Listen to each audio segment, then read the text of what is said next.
Gonna wait about 3 more minutes, 3 to 5 more minutes, and see who's all coming in. But they can hear us now.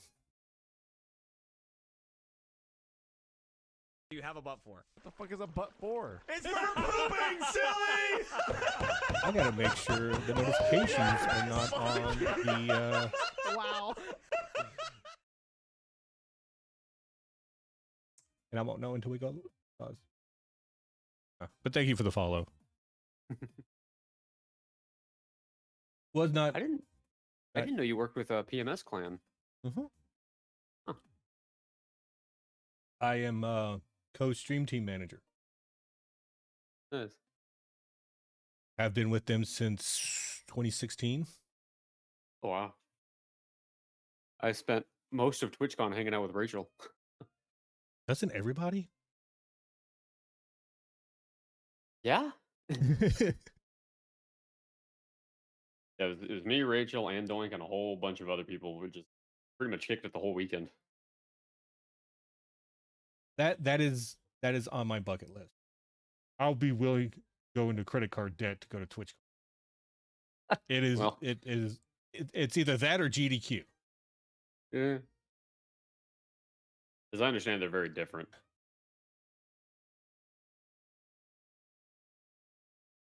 Either way, like it'll be well worth it.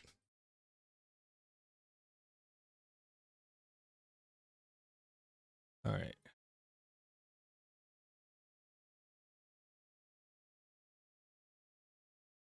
Don't open the viewer count and don't see the user and chat list. That'll get you in the most trouble. And what do? Immediately. I mean, you can do that. There's nothing wrong with doing it. Kind of make yourself nervous if you do. See, when I was on Bargain Bin a couple of months ago, and I made the mistake of leaving chat open during the run. Yeah. Yeah, I've always had chat open when I'm on hotfix, and just like I barely get time to look at it because I'm like so focused on the commentary in the game. So I'll glance over and see like a message once in a while, but like I'm not even looking that closely at it. Well, what royally sucks is that like Vesper couldn't find more people to put on the show. So he messes me up like a day or two beforehand, and he goes, "Hey, how many more games can you run?"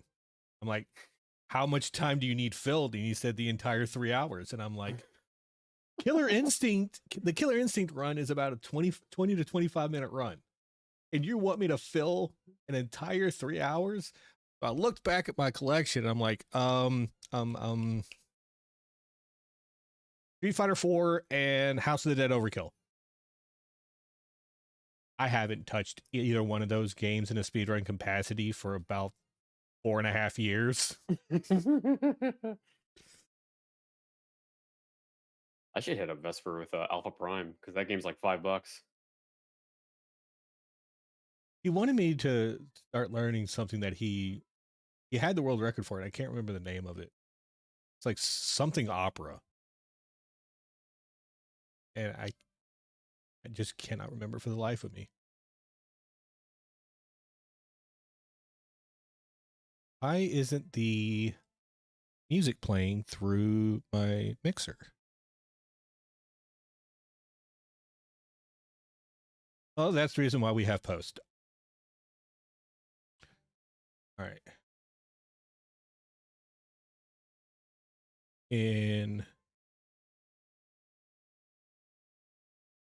You ready? Yep. All right. 3, 2.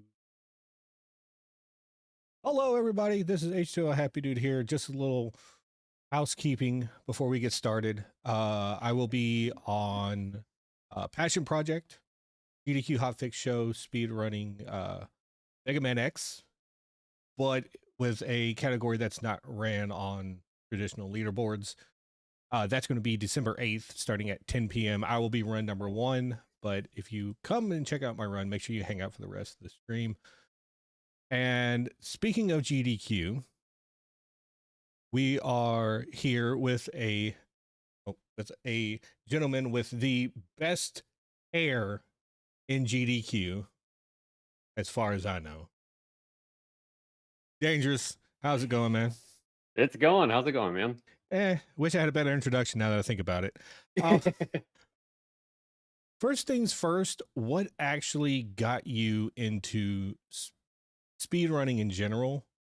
And did it come before or after you started streaming and producing content? It was about the same time, actually. It was so there's a longish story behind this. Basically, it was like back in like 2018.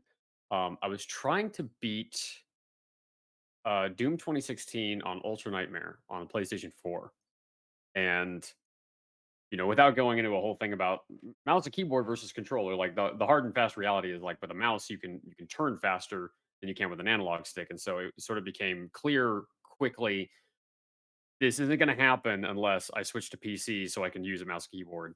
And so I got myself a gaming laptop, which there's no such thing I've come to learn at this point.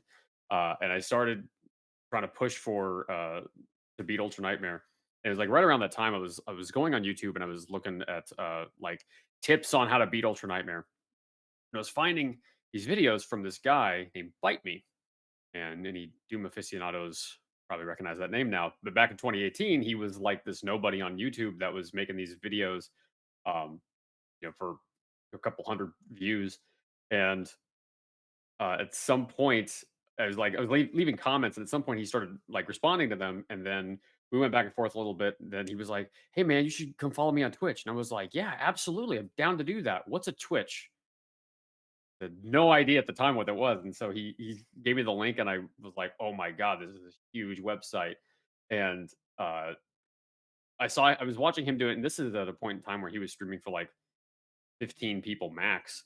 And he was doing these Ultra Nightmare attempts and seeing like how fast he could clear. 'Cause he was doing 100% Ultra Nightmare, and I talked to him after watching a few of them, and I was like, "This looks like fun. Like I think I might want to try it myself." He's like, "Yeah, man, just get yourself a copy of OES and go for it." And so I started streaming it, and a few months after that, I finally beat Ultra Nightmare. Finally, actually got the clear I was looking for. And then afterward, this is a funny story. Afterward, he was like, "Hey, man, you should go for 100% Ultra Nightmare. Like, you do that." And I didn't know it at the time, but he was actually using me. He was manipulating me because he was trying to get 100% added to the speedrun.com leaderboard. It wasn't currently on the leaderboard yet. And he was told you need at least 2 runners before we'll add it to the leaderboard. Enter me. I finally did it, and at this point in time, I don't know what a speed run is. I don't know what a speed run leaderboard is. I don't none of that stuff. And so I get the clear, and he's like, "Okay, we're gonna make a highlight. You're gonna come into this Discord with me and play backup, so I can get the category added." And I was like, "Yeah, whatever the things you just said are, sure." And so he's like showed me how to make a Twitch highlight, and we go into this Discord server, and I'm sitting there watching this conversation unfold in front of me about how to add this category to the leaderboard, and I'm like, "What the fuck are these people talking about?" And then I start going on to speedrun.com and I start looking through YouTube, and it's like I didn't even realize there's this huge world of speedrunning that I was like not even aware of. And that was sort of like my introduction to the whole thing. And so my first big speedrun was Doom 2016 100% Ultra Nightmare, which is not a category I recommend anybody start with as their first speedrun, having done it myself. What would you recommend for someone's first speed run with using the game library that you personally have and the games that you yourself have run?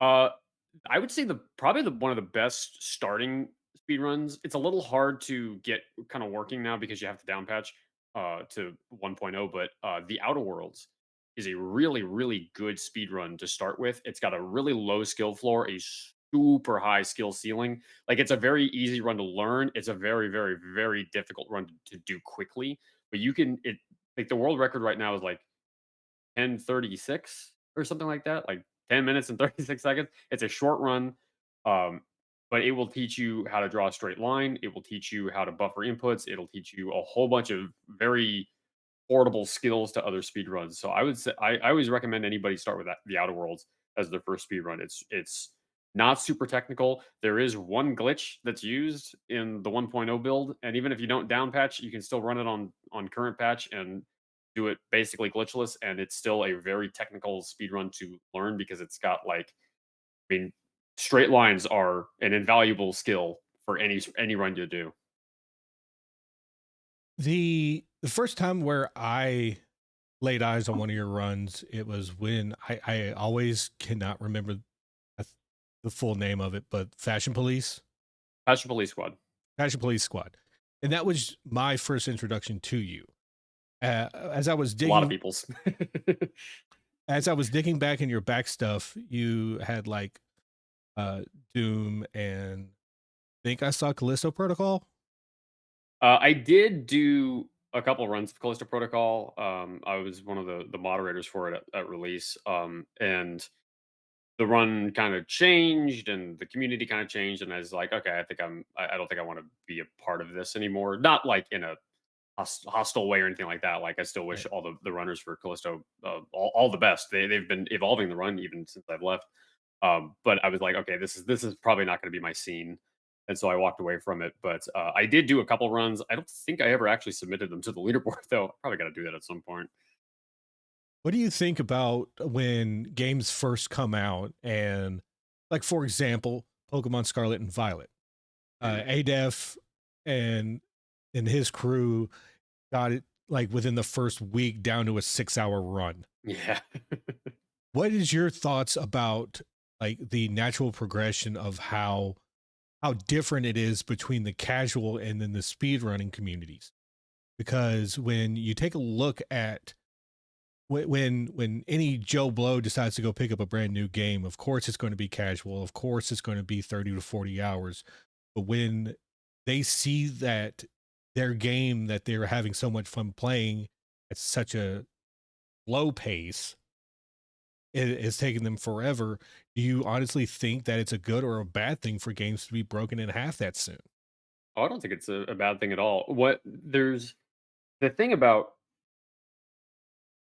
this kind of naturally brings up the question about developers' involvement in speedrunning, and uh, one of the things that I think is really kind of good to have, like, it's good to have developers in on the whole process, without having them necessarily invoking certain actions to change the speedrun in some ways. I think the developer should focus on the game strictly from a casual perspective. And if speedrunners find a way to break the game in a way that doesn't affect the casual experience, let them have it. Because what's a casual player going to do? Like one of the best examples of this is in Doom Eternal. There's a, level in level 3 cultist space. There's an arena you can skip by getting on this little pole, jumping to another pole, and then double dashing up to this wall, and you mantle a platform and climb out of the arena. It is insanely precise and difficult. No casual player is going to do that. But what do the developers do? They put an invisible wall there.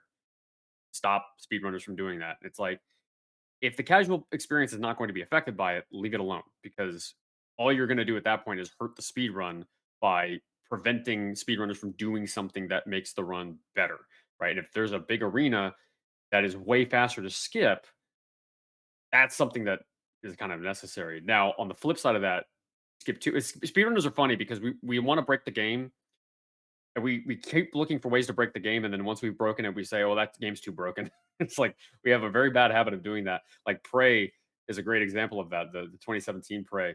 Um, Casually, that's a 20-hour game probably, and the speed run is I think down to like 6 minutes and some change. It's like 6:32 or something now. Because of just how broken it is, and it's broken in ways that casual players are never going to find.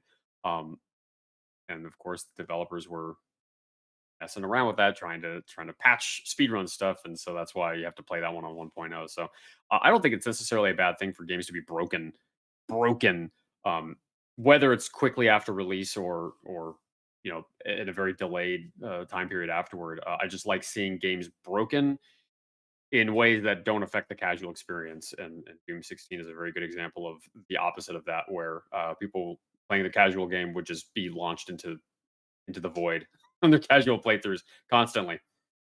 If I remember hearing you correctly, I think it was either on GDQ or one of your personal streams, but you said that Action Police Squad devs actually left some stuff in. Yeah.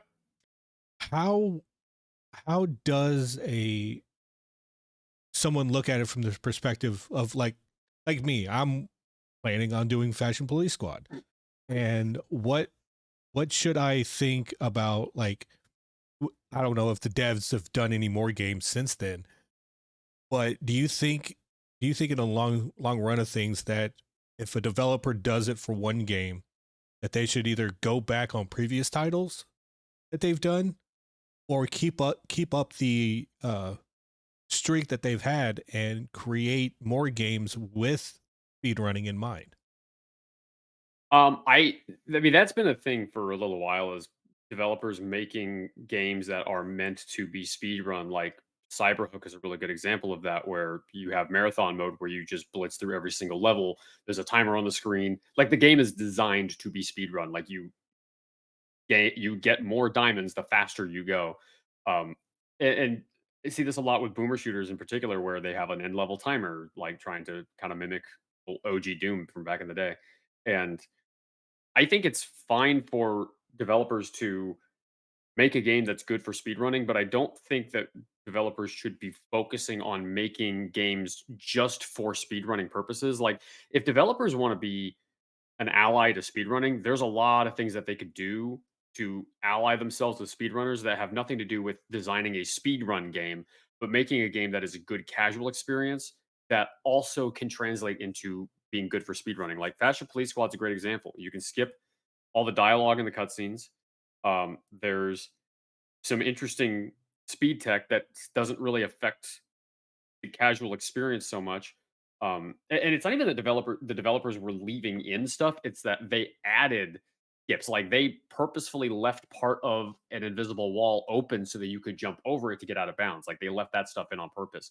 That kind of stuff is fine, but what I worry is that developers will focus so much on making a speed run game that they kind of forget about the casual experience. And that I feel like you should never sacrifice the casual experience just to make a good speed run. Because if it's a good speed run, sorry, if it's a good casual experience and there are friendly things that you've done to the game for speed running, like skippable cutscenes, etc., I don't think you necessarily need to make the game a speed run game so much. But that is maybe a niche opinion or maybe a minority opinion on that. But that's kind of where my head's at with it. Now having actually run Fashion Police Squad. And also, it's another thing to where or like from software that did Elden Ring, and Mhm. it turns out that there was a wrong warp to the end Yeah, boss. yeah. I'm not sure if it's patched or not, but if something like that happens, this is a cry out to the devs. If we find something like that, don't be a dick and patch it. Leave it for us. Yeah. Um, I put out a PBA or APB in your Discord for some questions, and I've only gotten one, but it's quite a doozy. All right. Bella Vita 4444 asks, some folks have a core memory surrounding discovering their love for video games. What was yours? Ooh, that's a good question. My earliest memories of gaming was playing like OG Doom, Duke Nukem 3D, Duke Nukem's 1 and 2, which are DOS platformers that nobody remembers. Nobody remembers those games, but I remember them. Remember playing those Dark Forces, the Star Wars Doom clone. That actually just got a big big engine release. Um, I kind of remember those most as like my early games. I don't I don't remember this, but my if you believe my dad, his story that he tells is that my first video game experience was I was like 6 months old, and he would put me in his lap, and there's like you could hit the keyboard, and depending on which keys you hit, the screen would make noise, like it would light up and it would make noises, much like about every other video game. Now that I'm Mm-hmm. saying that out loud. But that was he says that that's like the first game that I played, but I don't remember that because I was 6 months old. take him at his word. So the ones that I really remember playing are like the OG boomer shooters, Doom, Duke Nukem, Dark Forces. I had a PlayStation 1 at my mom's house and an N64 at my dad's house, and I remember playing Tekken 1. Tekken 1 and a really weird little indie title. I wasn't even sure it was an indie title, but it was called Impact Racing on the PlayStation 1. It was just like a straight up racing game. It was very vanilla and kind of bland. It was not like Need for Speed at all. And then on N64, I had SM64, Ocarina of Time, uh, DK64, uh, like the other big ones that I had way back when. Mario Party. I said like the first two Mario Party games. Those are probably like the only ones I really remember clearly. I'm sure I've probably got a memory in here that can be unlocked if you show me another game that I remember. I actually remember playing some abandonware games as well. There was one, I think it was called Treasure Mountain or something like that. It's like an old Sierra game. Um, Same with like uh, oh god, what was the name of it? It was another Sierra title like Journey in the Hidden Temple or something like that. And I'm really like, oh, 3D Movie Maker was another one. There was a 3D Movie Maker game that I had back in the day. These are all like long gone abandonware at this point, but those are probably like the main ones that I can think of off the top of my head. Yeah. I kind of feel old saying this out loud, but I remember playing the shareware version of the original Duke Nukem. Yeah. Mario Nice. teaches typing. Old. Anyway. Beat is asking in chat, what is your favorite Mario Party minigame? Did you brought up Mario Party? Oh, the least favorite one was the band, that fucking band game where you play conductor. Oh god, I hated that damn mini game.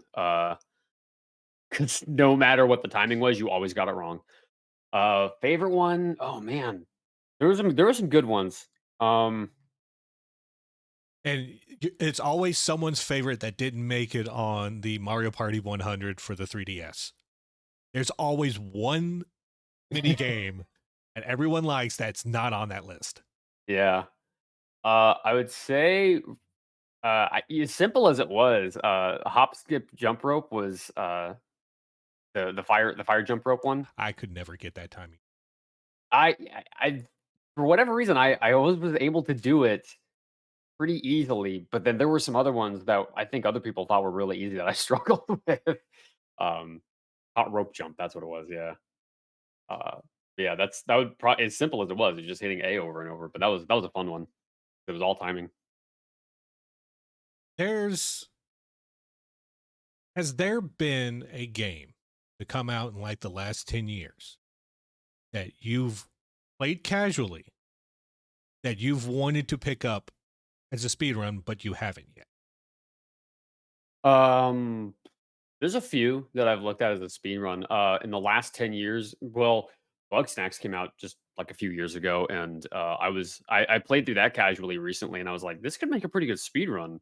I might pick this one up as a speed run. And then one of my moderators redeemed a 500,000 channel point redemption in my channel to make me learn Bug Snacks as a speed run.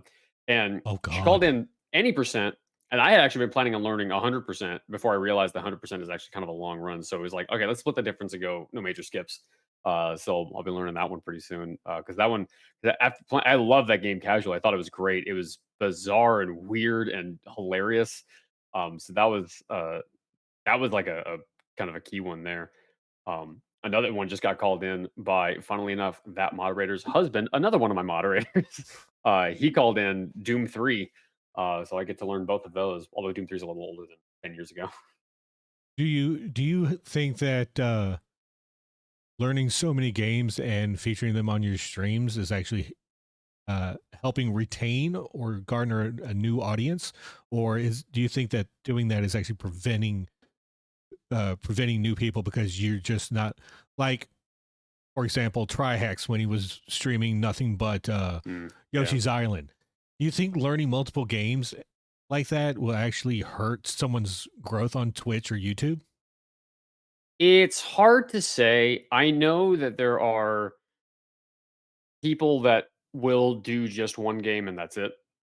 Like I'm thinking of like when Doom Eternal came out, we had a few people that started streaming Doom Eternal and got partnered instantaneously practically because people were flooding in to watch them do Fuck. speedruns of it. And I need to start playing first-person shooters again. yeah, well, they're speedrunning 100% Ultra Nightmare, and so they got people flooding in really fast, and they were grinding the game so hard that they just burnt out, and now they don't. They're gone. Like they don't even hang around Twitch anymore. Like because they just kind of burnt themselves out and went off to do other things.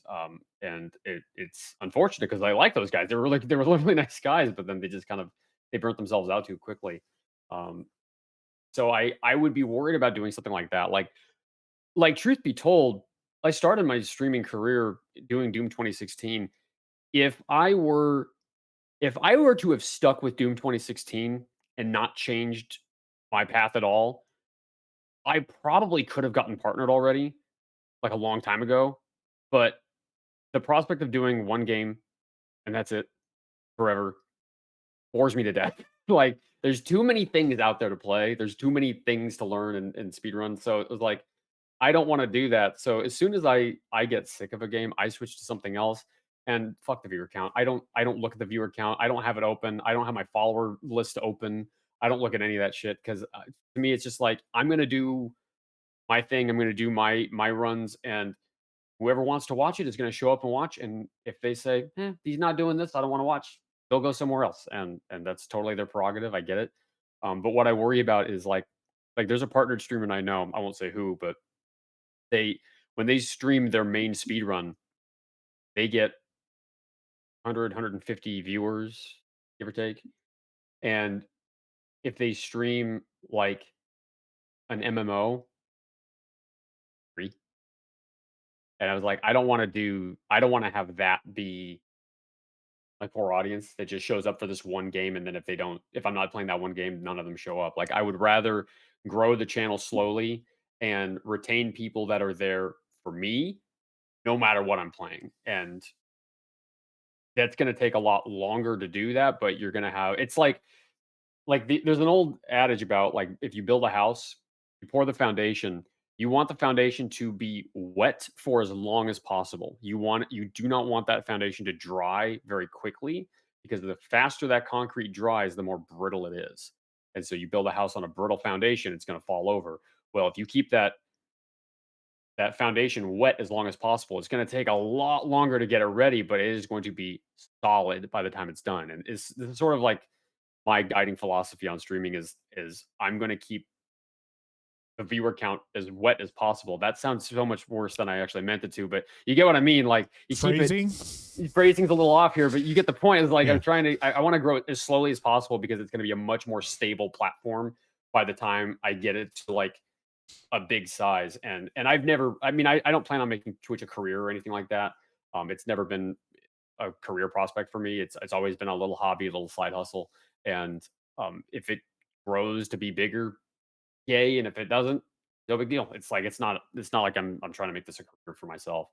If you are trying to make it a career for yourself, then you may have to abide by slightly different principles. But for me, this is what works best, I think, for me. Yeah. I think I was explaining it to my buddy Gamble Milo. He's currently lurking in chat. But if you're not in the 1% of people who subsidize their Twitch income with merch and donations and stuff like that, for example, like I've been following Maximilian Dude for about 10 years, coming from YouTube, and when that top 10 list of Twitch earners got leaked, it explains a lot because he consistently has like 7,000 people in his chat, multiple people dropping donos on him, and I'm just sitting there like, I envy people like that, but also I kind of feel like it's somewhat of a burden because he plays nothing. Well, I should phrase this carefully. He played nothing but fighting games. Yeah. to garner this big giant community. And now that he's stretched out, he's actually retained most, if not all of them, me included. Yeah. So one of the biggest things that has happened in GDQ, for GDQ over the past 5 years, I want to say, was Mike Uyama leaving. Like AGDQ was his last event with the company. Yeah. What was your first Mike moment? I only interacted with Mike once over Discord. And it was, he sent me a DM to say, "Hey, we accepted your Challenge 3 incentive for Fashion Police Squad." and and I said, "Thanks, Mike." That was the only interaction I had with him. I've never actually, because like the only in-person event I ever went to was GDQX 2019, and I never saw him there. I think he was off shift when I was there. So I was talking to Ray the whole time. They were the one that was like taking care of me for getting me set up and everything. Um, so that's my only Mike moment, is just him sending me a DM and saying, "We accepted your incentive." I was like, "Yay!" What was your favorite Mike moment on, like, when he was on stream? On stream. Oh, there's a few good ones. I really liked his um little going away tribute thing at this last event when his mom was on the screen with him. That was just like a very touching moment, and I was like, "Yay!" I mean, I'm glad whatever he ends up doing, he's gonna be fine. He's made a name for himself, and he's proven himself to be a very capable and very impressive person. So I have no doubt in my mind he's going to be fine wherever he goes. But I remember just seeing there, like sitting there watching that little bit, going, "Oh, I'm sad, man." There's like this titan of speedrunning is retiring, so to speak. And but yeah, I'd say that's probably my favorite moment, was just seeing him kind of getting his little going away tribute and thinking, it's gonna be okay. Maddie's gonna do fine. Maddie's more than capable of handling that position, and thinking, Mike's gonna be fine wherever he goes. I think my favorite moment was that I can't remember, but I know that it was during one of the COVID online events Mhm. where Mike sent in a donation, and I think Keys was either in a race. Keys Aron was either in a race or on commentary for one. But it's like the donation comment was something along the lines of, "Us consistently raising close or exceeding $2 million is about on par with Keys Aron always going over estimate."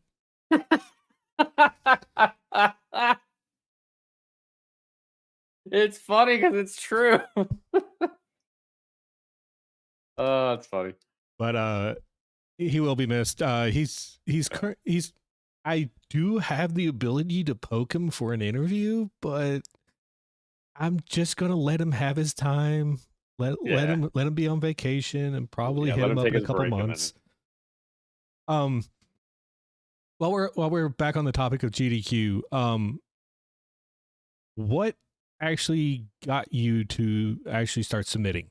And I ask because I've had a couple of submissions rejected here in the COVID era, and I have felt like either I'm not entertaining enough, the game's not entertaining enough. I submitted a heart crushing mini game race with a buddy of mine, Blueheart, and just trying to do as much as I can.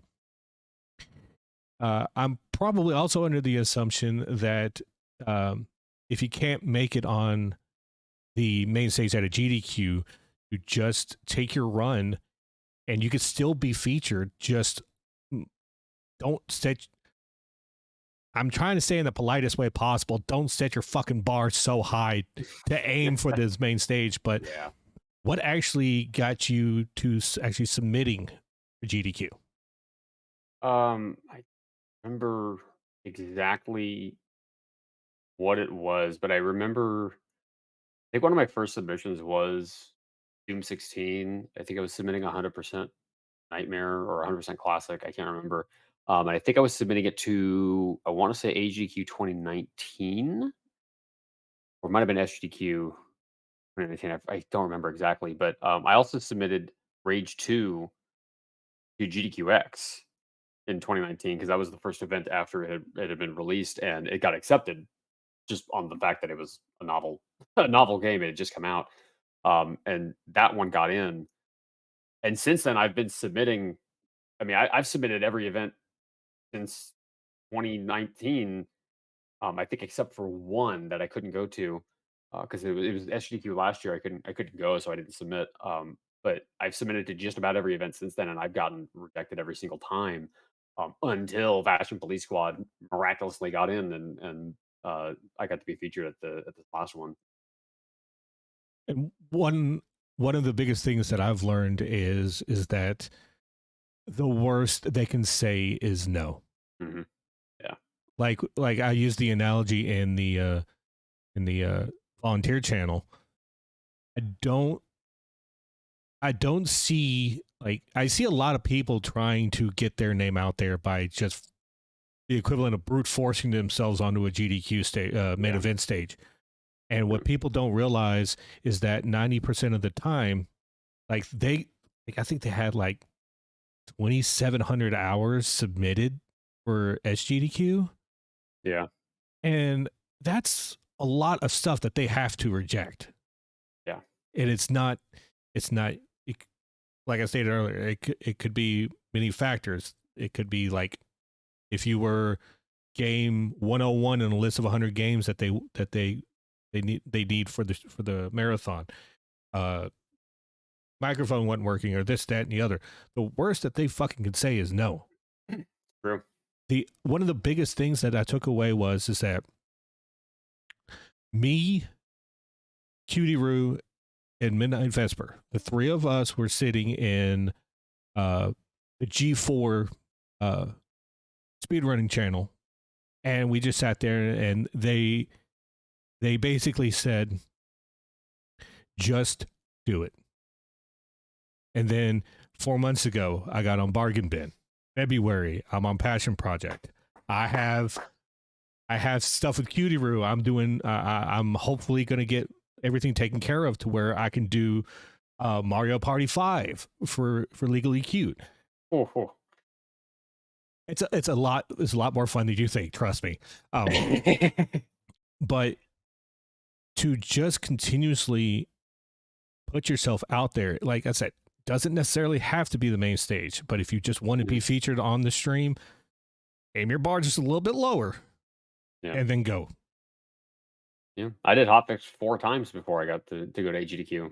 It's there's nothing wrong with doing. I mean, that's the thing is the social media world is you just if you want an audience, you just got to keep making stuff and putting it in front of people. And if people want to watch, they'll watch. If they don't, well, right. But the best you can do is just make the content and hope people show up. And like I'm going kind of on a tangent here. Just because you pick like your childhood game, I mean, for fuck's sake, Barbie got ran at GDQ. I was able to do Killer Instinct on Hotfix. Like, oh wow, that's a title. Yeah, we're going to go into that in a little bit, but it wasn't the Super Nintendo and it wasn't the arcade. It was a lesser known fucking Game Boy version. Interesting. Huh. That at the start of the year I had one world record, and for some reason they sprouted the leaderboards and now I have 3. Well, there you go. Easy. What is the biggest mistake that you actually see people make when it comes to wanting to learn to speedrun? I think I have not yet met someone who has had the same introduction that I've had. I started with Darkman's Strider tutorial, and like everyone can learn how to stride. I am currently in a sub 430, and it's almost 300th on the fucking leaderboard. What what what what would you recommend people have as their first game? Well, I think we've already talked about this, but Yeah, we talked about that, but I think to answer the question is like I think the biggest mistake that people do is they try to jump into doing world record strats out the gate, and it's like you don't like you gotta crawl before you sprint. You know, you gotta scale up. Like the being part of Doom for so long and being one of the moderators now is like I see people wanting to learn 100% Ultra Nightmare, and they've never done a speed run before, and they've never even beaten the game on Ultra Nightmare just like as a base clear, and they're going straight into learning 100% Ultra Nightmare, and it's like you are going 3 steps above your pay grade out the gate. Like you gotta scale up. Start with beating Nightmare a bunch of times, then beat Ultra Nightmare, then do 100% Nightmare, then like work your way up. Like trying to jump straight into world record strats out the gate is not an advisable strategy, and you are gonna make things much more difficult for yourself. Like there are people who hold the world record or have held the world record in Hundo Ultra Nightmare who could have gotten to where they are now much faster if they had scaled themselves up properly as opposed to jumping straight in the deep end. Like, yeah, you'll swim, but at what cost? As opposed to starting in the 3 feet end and working your way over to the other side of the pool. Like, don't start out making things harder on yourself when you're already doing something that is really, really difficult to begin with. I think it's always a bad idea to go straight into the tough stuff without scaling your way up properly first. That's I think the biggest mistake people make usually. I think I kind of did things ass backwards. I ended up learning. I ended up raising a friend of mine for Undo for Mario 3. Then went back and did 80% no major glitches. So like, and one of the biggest takeaways from this is that take fucking baby steps. Yeah. And some people don't realize that, like, you don't. It is unless you have the reactions of a cat and photographic memory, you cannot logistically go watch fucking Mitch Flower Power and then get top 10. Yeah, exactly. Yeah. It's like going back to the GDQ submissions. You're always trying to put the bar all the way up here. Just lower it just a little bit. Yeah. You'll get there eventually to where, like, if you do hit a world record in a game you've been grinding for about 10, I almost said 10 minutes, 10 months or like a lengthy period of time, when you do get that world record, you're going to be fucking ecstatic. Right. I think we touched about this earlier. Sada Kanzion in chat is asking, how important do you feel it is to keep a balance between casual gaming and speedrunning?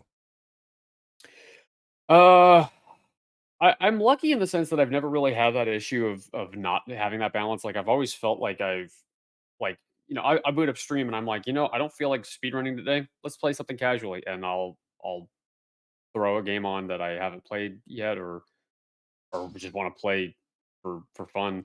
But then when I'm feeling like I've got the drive to do it, I can throw on a speed run and actually go for it. And lately, I was very lucky in the sense that GDQ did not like the grind to GDQ to kind of get myself ready for the main stage didn't like extinguish the fire of speed running, and I've since felt still very motivated to run Fashion Police Squad and like grind my time down a bit more.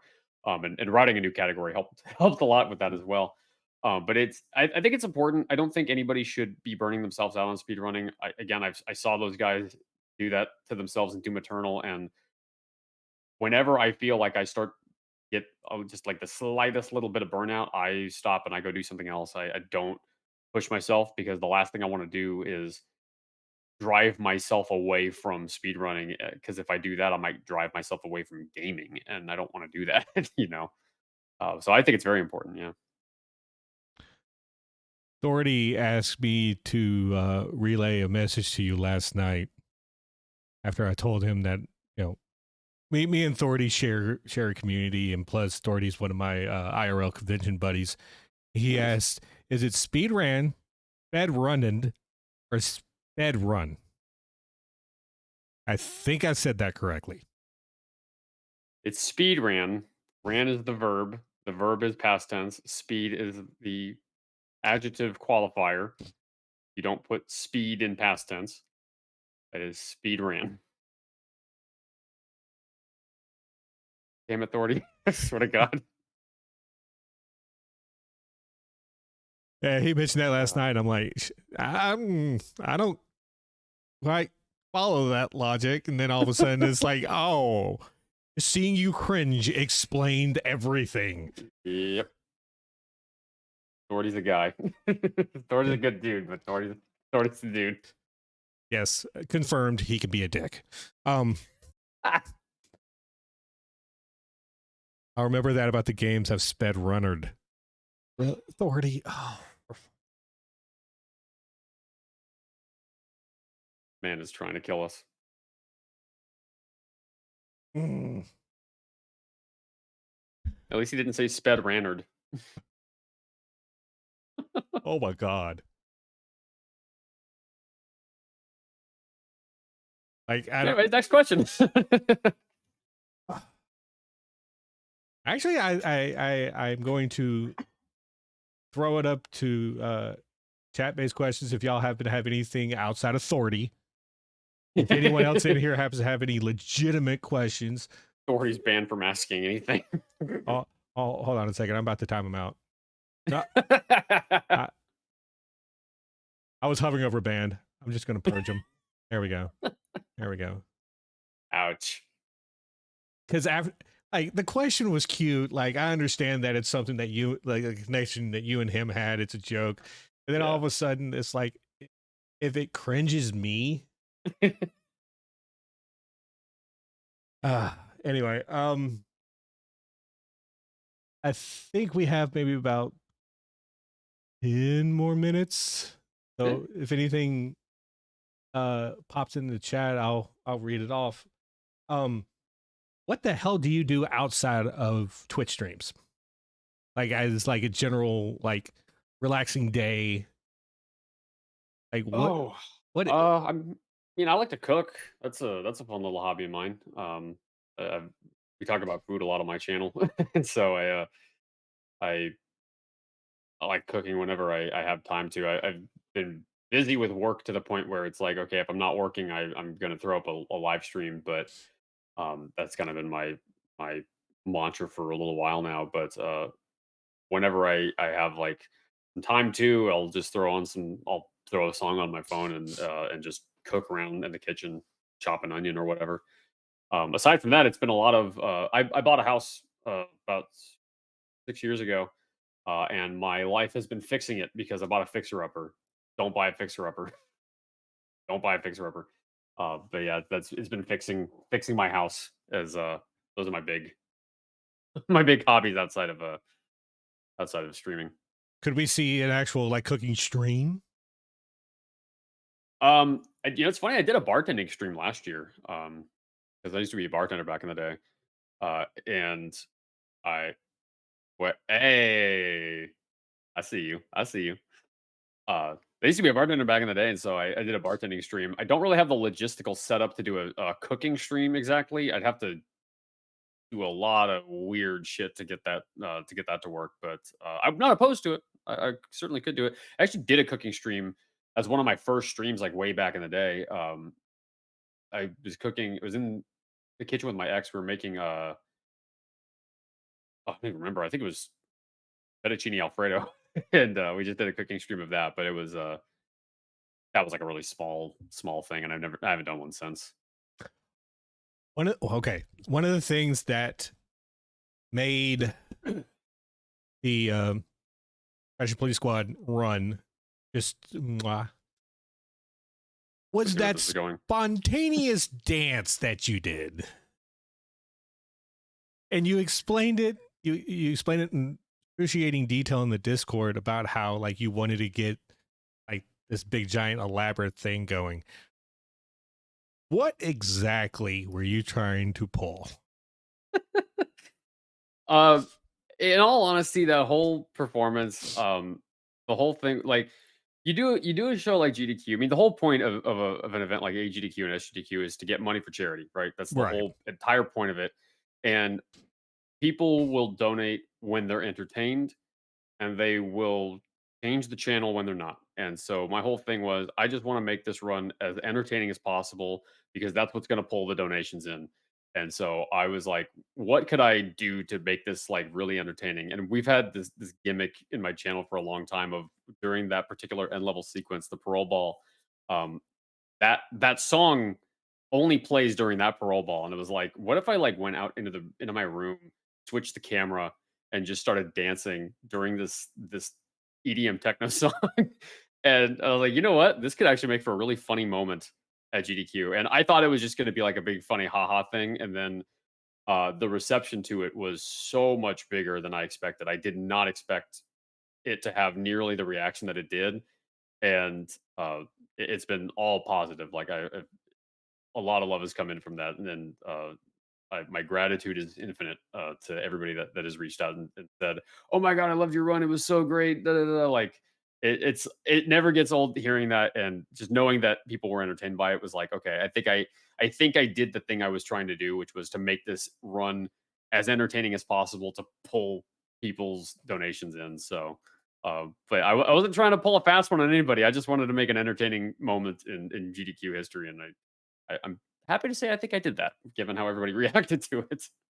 So one of the biggest, like not the biggest, but one of the things that me and Dan were talking about that actually led up to this interview was that he was looking for either a disco ball or something with LEDs. Yeah. It's like he was going to buy it from Amazon with the intent to just ship it back when he gets done with it to get a refund out of it. And I'm like, no. Or what it was I went to Party City and I was looking for glow sticks. I was gonna get some glow sticks to That's like what it have was. like, but the problem is I couldn't find any good ones. The ones that I found were like these little rinky dink ones. I think yeah, it was. I could only find they were like this big. They were like way too small to like have an impact, and like I needed something like a decent sized glow stick to like have and rave around with. And when I was at Party City, I saw this RGB disco ball. I was like, could I get this and use this? And then I ended up not doing that because I found another solution, and I just got some lamps out of my living room and set the lighting to be the RGB lighting, and so that's why it looked like a rave in my room while I was doing that. Yeah, but like the next time that you run that on a like either on a hotfix or a main stage, you're going to have to top that. I know, and I don't know how I'm going to. It's so bad. If I go to SGDQ, I may have something that can top it. I'm not totally sure. I mean, first of all, it even has to get into SGDQ before I bother worrying about it. But I have an idea stirring around. I'll just say that. At the very least, you could do it in the casual room. True. Provided it's a live event. I don't know exactly what's going on with SGDQ this year about it being in March. It is it's in May, but Oh, May. it's in May, but it's going to be live. If it was going to be online, they would have announced that, unless something like changes between now and whenever the location gets announced. But assuming that it's back in Minnesota, we'll see. Minnesota, right in the middle, right in the transition between winter and spring. Yeah. Shit, it's Well, gonna get no, cold. May would be going into summer. It may not be that bad. God, I'm hoping. I'm trying to figure out a way to fucking get there this year. Plane usually works pretty well. Take a plane. You invited me onto the podcast, man. I know I did. I'm trying. I between you and Thordy and I don't know what to make of this anymore. Easy. But yeah, I'm either going to try to submit a run, volunteer, just go up there, hang out and whatnot. Once you get bitten by the GDQ bug, you have no. Very hard to not go. Yeah, it's addicting in a weird way. As soon as they announce the hotel, I will be Yeah. booking. I will be making every fucking effort to go. Yeah, same. I actually told my boss, I was like, okay, I can't do first session this summer. I can do second session or third session just so I can do SGDQ so I can go. So like I've timed it out of my schedule so that I can go, whether I'm volunteering or doing a run or just as a patron. I can actually go this time because I couldn't go last year because uh, I initially couldn't go because I had summer classes booked, and then those classes got canceled, and then I couldn't go because I had no money because my classes got canceled. So it's 6 of one, half dozen of the other. So luckily this year it won't be an issue. Worst part for me is that I work at a minor league baseball park. Guess what happens right as soon as like when they announce the dates for SGDQ, a week before that, minor league baseball season starts. Yeah, the season starts. Yep, nice. And I'm the only employee working the team store. So we're gonna have to You put can't.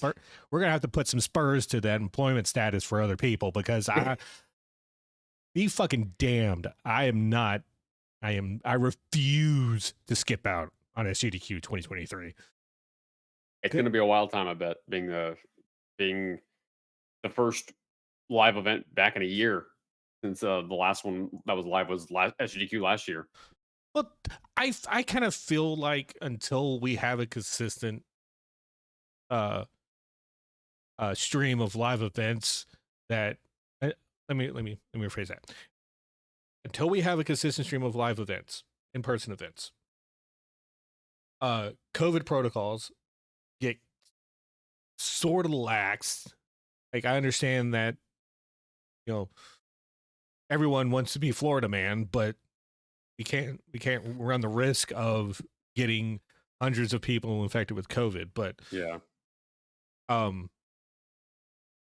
and as soon as we find a second location for AGDQ, we're technically going to still feel like we're in online mode because yeah, a little bit. because you like SGDQ last year was a hybrid event. So Yeah, until we get full capacity in a in-person space, I kind of feel like we're still online. in a way. I mean, it was an in-person event that just had remote runs as part of the curriculum. I think, and I think the remote thing is here to stay. I think no matter how big the live events are, they'll still have a subset of runs that will be remote runs. One of my regulars, Chaos Wolf, he actually did a remote run at SGDQ. Um, during the overnight session. So I think it'll stay. It'll be there to stay. Um, I hope it does because it'll get the chance to feature runners that otherwise can't make it to a main event, which was always one of the big problems with GQ pre-COVID was if you couldn't afford to go, oh well, you know. And like you had people that wanted to go but didn't want to unless they secured a run. Yeah, But by the time that their run got accepted, they couldn't get the time off of work yeah. and this, that, and the other. And my brain decides to go, bro, you just got a brand new credit card. Use it. You build your credit that way. Don't you want to build your credit? Look, I'm already like $1,500 in credit card debt already. What's another? Oh God! What's Oh, another? $1,200 on top of that, right? oh, that pains me to hear that. Oh, I'm paying off more than the bare minimum. So, that's good. well, I mean, like, what can I do with $1,200? It's either go to a GDQ or expand this random selection of bullshit behind me. I mean, You could buy one graphics card.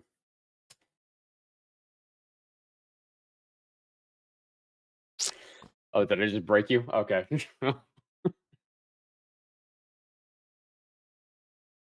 yeah, just slightly. Very nice. I got nothing after that. If you want to go ahead and plug yourself, we can end it right now. Like we can end the Sure. show. Go ahead with plugs. Yeah, you can follow me at twitch.tv/dangerous, DANEJERUS. I'm also on Twitter, Dangerous TV. Yeah, I stream a lot of random speed runs. I'm very much a variety speedrunner streamer.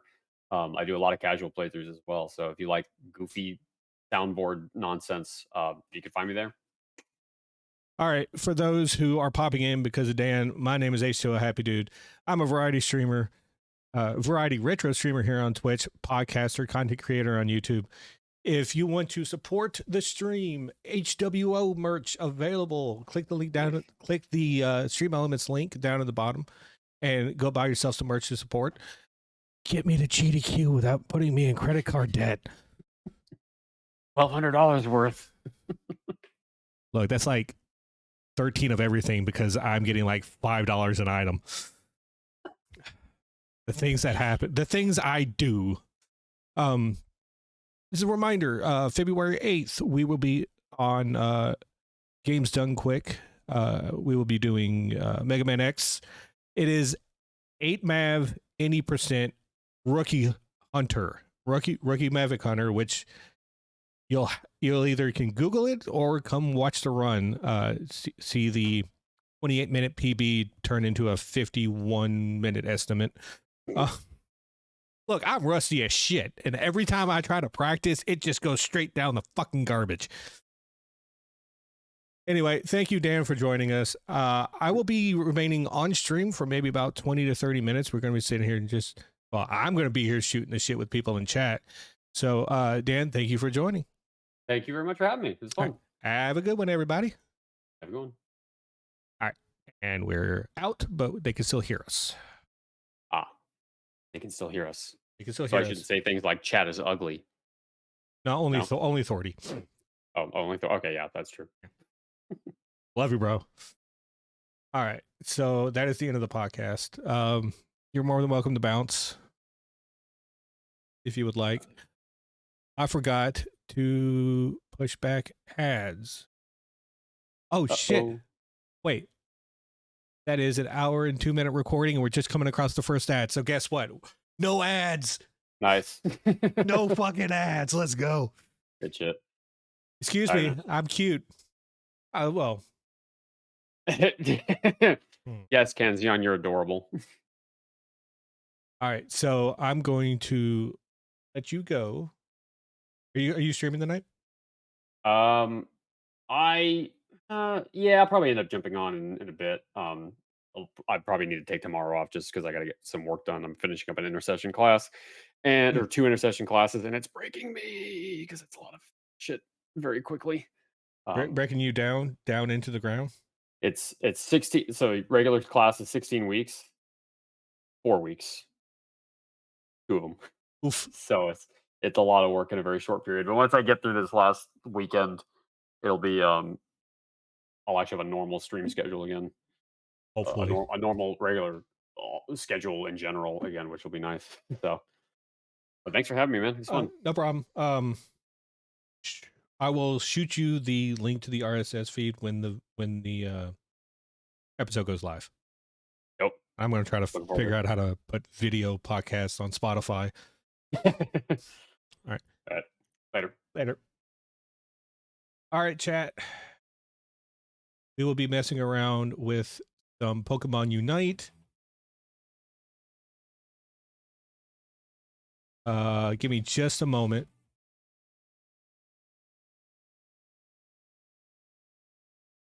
Application audio, music.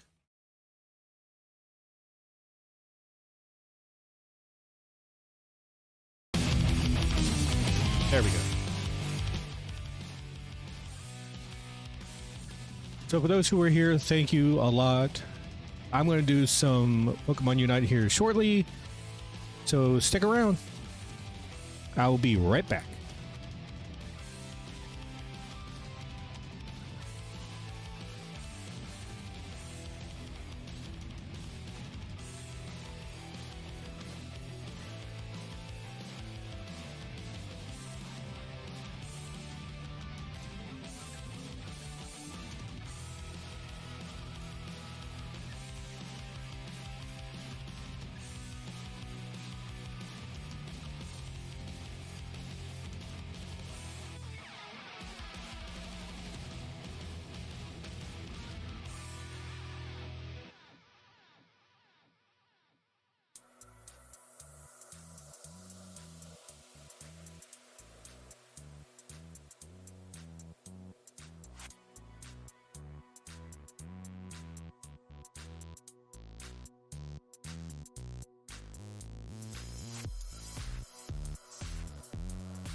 By the way, Polo, to answer your question, I might be there Friday night and Saturday night, but not during the week.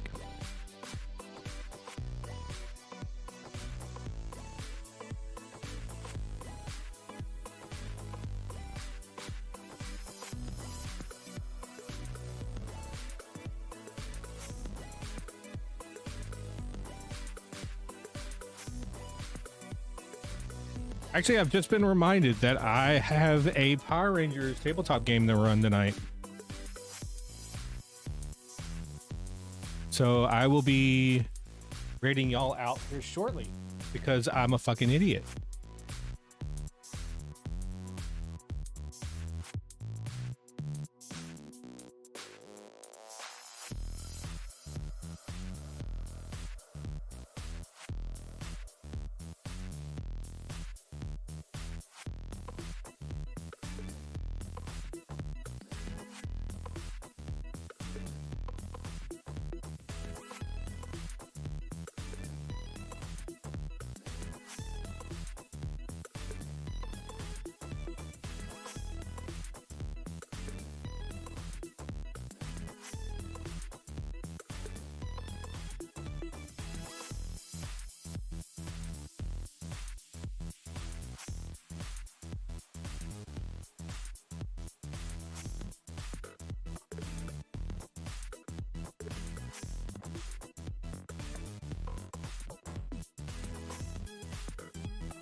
I'm gonna send y'all to the Rage Done, not Rage Done Quick. Ha! So they're doing a Skies of Arcadia Legends anniversary stream. I'm just gonna send y'all to the GDQ channel.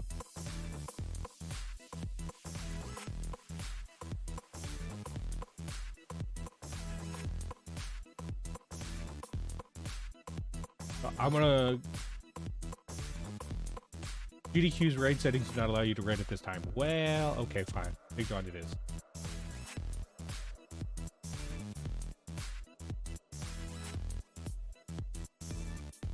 We're gonna raid John. I gotta go run a tabletop game, so I will do the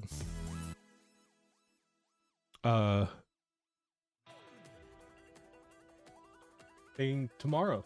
I'll play some Pokemon Unite tomorrow. I'll talk to y'all later. Peace.